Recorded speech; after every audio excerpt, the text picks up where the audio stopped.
Amazon FBA becomes a channel rather than a business model now, right? And again, going back to like peak aggregator time, we were selling lots and lots of pure FBA businesses, no kind of presence off of Amazon. And I really thought that was changing last year, but I'm not so sure about that now.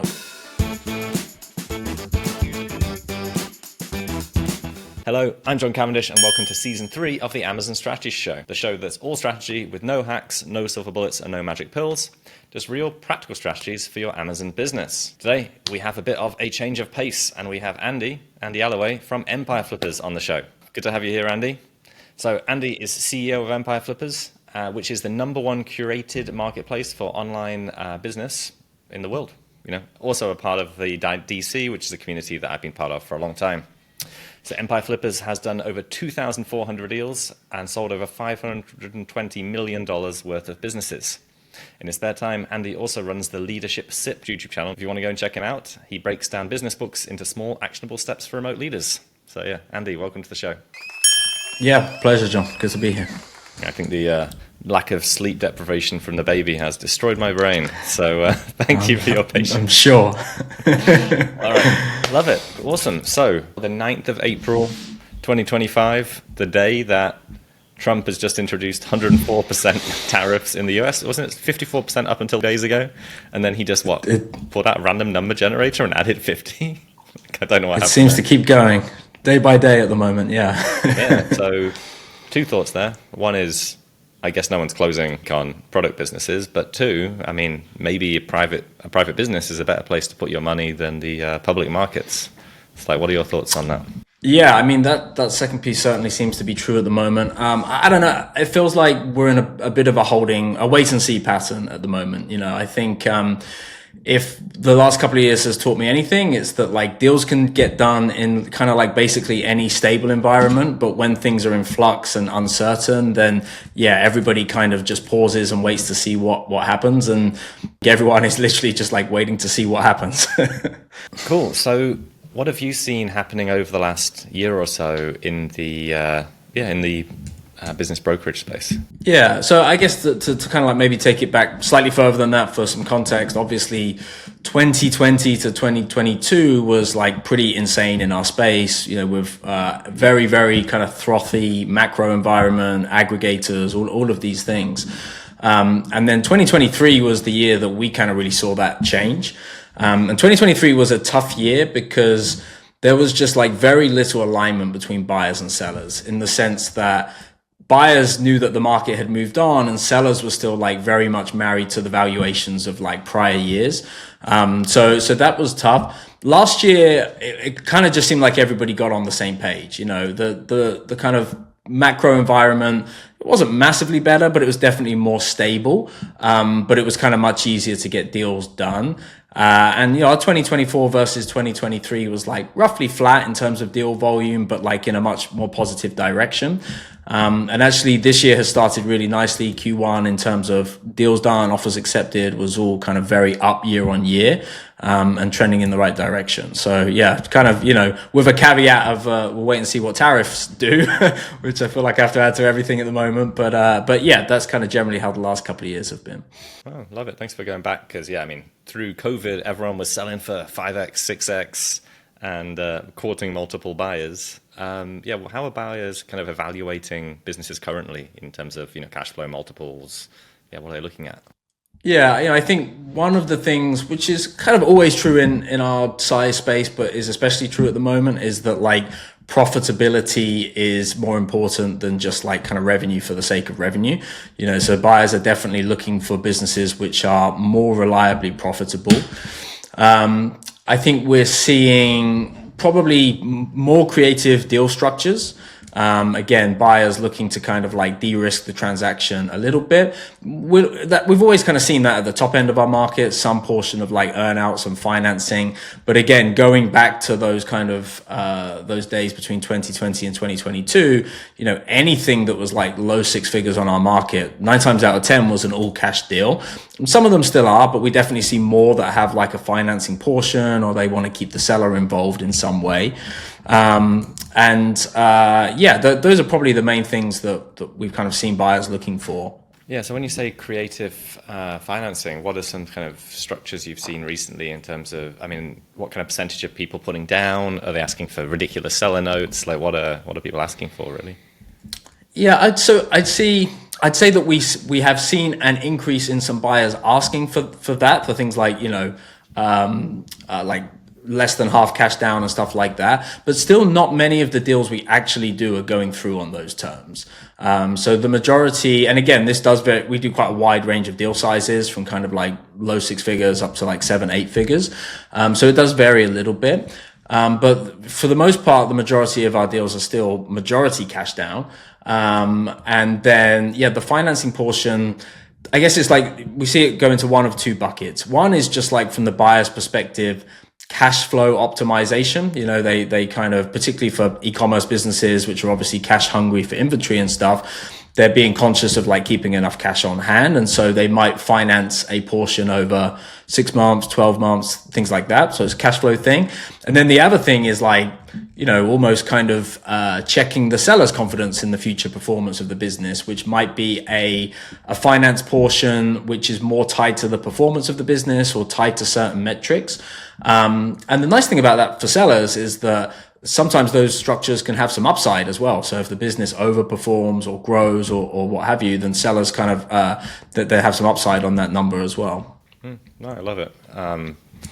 Yeah, it seems like a good time to make some offers as well. And if people are accepting those offers, and if that's the way the market's going, if you're in the market to buy a business, go and check out your site, because I'm sure there's some cool stuff on there. Yeah, absolutely. So when someone's getting themselves set up for sale, say I had a business, and I want to sell it in the end of this year. I guess that's pretty close still. But what are some things I can make sure I can get in place so I'm not making mistakes and I'm maximizing the value? And now a very quick message from our sponsor, Seller Candy. Are you dealing with support issues, cases, flat files, suspensions, or even account suspensions? Then Seller Candy is there for you. We take the pain away so you never need to talk to seller support again. If that sounds interesting, head to sellercandy.com to check us out and book a call with our team today. That's it from us. Now back to the episode. When someone's getting themselves set up for sale, say I had a business, and I want to sell it in the end of this year. I guess that's pretty close still. But what are some things I can make sure I can get in place so I'm not making mistakes and I'm maximizing the value? So I think a big one is just kind of like clean financials. Now when we have a very robust vetting process at Empire Flippers, and we will build an accrual-based P&L and connect to various APIs and stuff like that. But when a deal actually gets into due diligence, normally buyers are going to want to look at the seller's books, even kind of outside of our P&L, their QuickBooks or what have you. Having those as clean as possible just kind of obviously helps. It's a stage where buyers are looking for things that might not be right, or kind of maybe reasons to not trust the seller. So like having things clean is super helpful. I think some element of diversification, particularly when it comes to products. If you're selling on Amazon and you have one hero SKU, which is like a very large percentage of sales, that obviously is kind of like a lot of eggs in one basket. So kind of like other complementary SKUs that can be added in makes sense.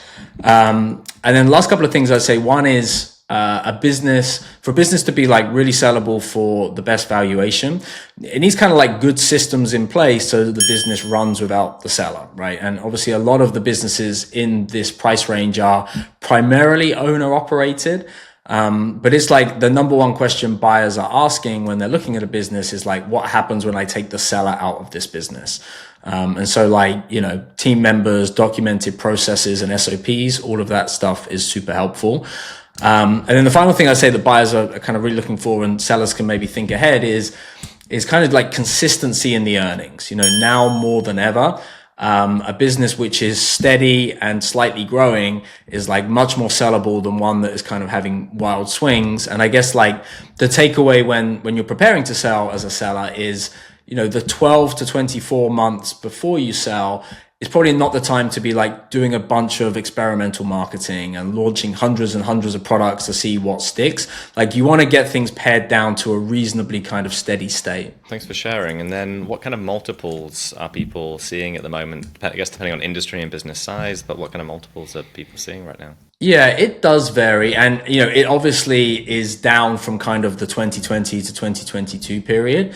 Interestingly, because I talk to sellers a lot, and naturally they're often like, well, I'll kind of wait for the next one of those, the next one of those 2020 to 2022 periods.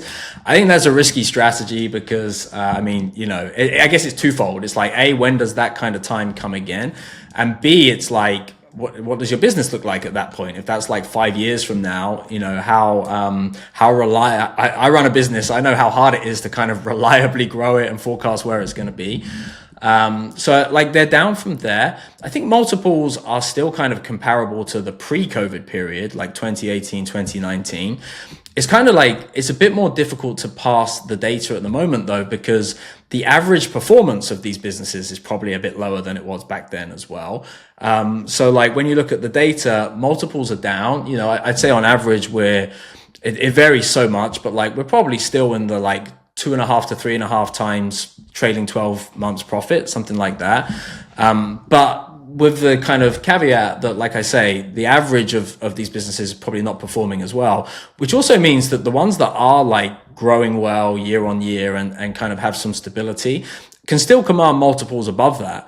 And they actually stand out more, if anything, at this point, I think it's always good to learn from what other people do wrong so you can do it right. So what are some mistakes that other people can make when preparing their business for sale? So probably two things I'd mentioned there. One, I kind of touched on a minute ago, but it's like not thinking about what that transition plan to a buyer looks like. Like I say, number one question buyers asking, what happens when I take the seller out? So any forethought you can give to that before you kind of get to that point is really, really helpful. The other big one, I think, particularly when it gets into the due diligence stage, is sellers feel like their job is almost to like hide problems in the business or hide mistakes they've made in the business. And that's actually like the complete opposite of what they should do, because such a huge chunk of that due diligence process is like a trust building exercise. The buyer figuring out, is this seller trustworthy? And if buyers believe that sellers are trustworthy, then like most things can be overcome. And inversely, if they don't, then like the deal very likely isn't getting done, obviously. And so like, everyone has made mistakes in business. I make mistakes every week in our business. And so when sellers actually say, hey, I did this, it didn't work, or they're like very, very open about problems in the business, it can actually be like a big trust building moment with buyers. So they should almost do the opposite of what it's intuitive to do, or what it feels kind of intuitive to do in that scenario. That's great. And I also think that's where it's beneficial to work with someone like yourself as a broker for your sell side person or support person to say, oh, this buyer has this skill set. You probably want to tell them how bad you are at this part of the business, so they can go, oh, that's a learning opportunity because I happen to be an expert at solving that particular problem. 100%. And that's the other thing obviously buyers are looking for is, yes, they want businesses which are steady, but they also want to find out like what are the levers they can pull in the business to like pour the fuel on and to kind of turbocharge it. And that's exactly right. We see the best deals that we've done over the years, they're the ones where like the seller feels that they've completely tapped the business out. Maybe they're an Amazon expert, for example, right? And they feel like the business has gone as far as it can on Amazon, but the person buying it is like an expert at like running paid traffic to a Shopify store or like, email list marketing or something like that. And so they see the business as like, oh, wow, I'm getting a bargain because this guy hasn't done any of this stuff, right? Yeah, there are some amazing opportunities. I've had friends that have done the same thing, bought an Amazon business, expanded it off Amazon, and made significant amounts of money just by not even increasing revenue that much, just diversifying revenue over a couple of years. So for sure. Cool. Awesome. Thanks, Andy. So we move on to the part now of your controversial take. So do you have any controversial, debatable, hopefully PG rated, opinion related to Amazon or the e-commerce industry? Let me give you a couple, actually, interested to get your thoughts on, John. So firstly, one of the things I believe and we're betting on as a company is that, in an AI world or wherever AI is heading, that actually e-commerce is one of the better monetizations, better business models to be involved in right now. At least on the AI metric. Again, tariff asterisks there. We'll see what happens. But there's a lot of talk at the moment about like whether AI will eat small SaaS businesses and stuff like that. But I actually think a lot of the AI use cases in e-commerce are kind of additive. effective, whether it's better customer profiling, maybe better inventory management, all of these things I see. And at the end of the day in e-commerce, a physical product has to go somewhere at some point, right? So yeah, that's one I have. And maybe one other as well, which I've kind of changed my mind on a little bit, maybe in the last 12 months. Kind of this time last year, I was talking quite a lot about how maybe Amazon FBA becomes a channel rather than a business model now, right? And again, going back to like peak aggregator time, we were selling lots and lots of pure FBA businesses, no kind of presence off of Amazon. And I really thought that was changing last year. But I'm not so sure about that now. We still sell, I think diversification is good, but we still sell plenty of like pure Amazon businesses. And I think what it tells me a little bit is that the other side of the coin from diversification is kind of like simplicity. And particularly for people who maybe aren't super experienced in online business and are just kind of like want to dip their toes in the water, actually it's like about what different skill sets do they have to learn, and diversification across like paid traffic and email list and Amazon is good as a business. But again, for like a solo operator buying their first business, that's a lot of things they maybe have to learn for the revenue of the business depends on, right? And so I actually think like I say, we're still selling plenty of pure Amazon FBA businesses. Obviously, the buyer has the opportunity to then expand it off of that marketplace too. But yeah, that hasn't quite played out the way that maybe I thought it would 12, 18 months ago. Yeah, I identify with that. Like, yeah, I mean, definitely the level of complexity with Amazon is so much lower than anything than any others. And yeah, I mean, the skill set that you have to build to actually operate it efficiently is not that high. I think also the due diligence is relatively straightforward. Right. You don't need to be an absolute expert at ads, and if you lose the ads person, your business is not crashed. Like right.